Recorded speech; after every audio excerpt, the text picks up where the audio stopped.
সবাই বলে যার কেউ নেই তার ভগবান আছে, আর সেই ভগবানই যদি আমাকে ঠাঁই না দেয় তাহলে এ জগতে আর বেঁচে থাকার কি বা উপায় আছে? কারণ প্রভুই তো আমাকে উপেক্ষা করেছে, প্রভুই তো আমাকে ত্যাগ করেছে, আর আমার বাঁচার কি বা আছে অবলম্বন? কি নিয়ে বাঁচবো আমি? এই প্রাণ আর বাঁচিয়ে রাখবো না, প্রাণ ত্যাগ করব গঙ্গার জলে। মনে মনে যখনই ভেবেছে মা, ভক্তের অন্তরের কথা ভগবানের সাড়া দিয়েছে। তিনি একটা কোষ্ঠী পাথর রামকেলিতে জলে ভাসিয়ে দিয়েছেন। পাথরটা ভাসতে ভাসতে অগ্রদ্বীপের ঘাটে আসছে, আর এদিকে গোবিন্দ ঘোষ এক পা দুপা করে যাচ্ছে, গঙ্গায় প্রাণ বিসর্জন করবে। যখন জলের মধ্যে এগিয়ে যাচ্ছে আর মনে মনে প্রভুকে স্মরণ করছে, হরি হে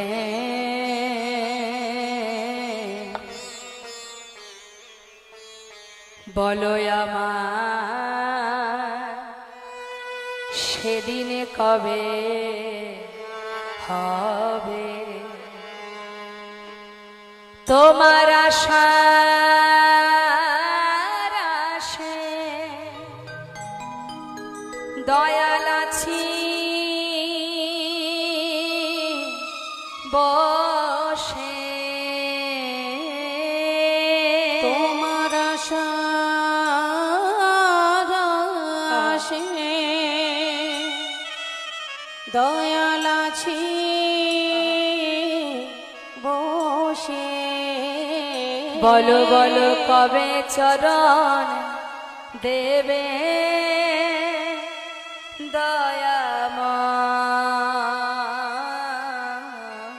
বলো বলো সেদিন কবে বা হবে আমার, সেদিন কবে বা হবে। ভবের মাঝে আসা যা তোমায় ডাকা হলো না,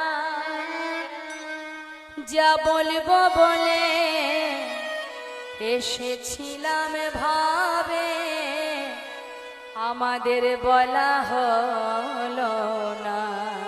এই ভবের মাঝে আসা যাওয়া তোমায় ডাকা হলো না,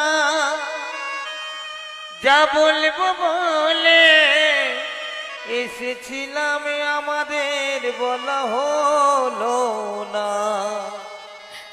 তুমি পারে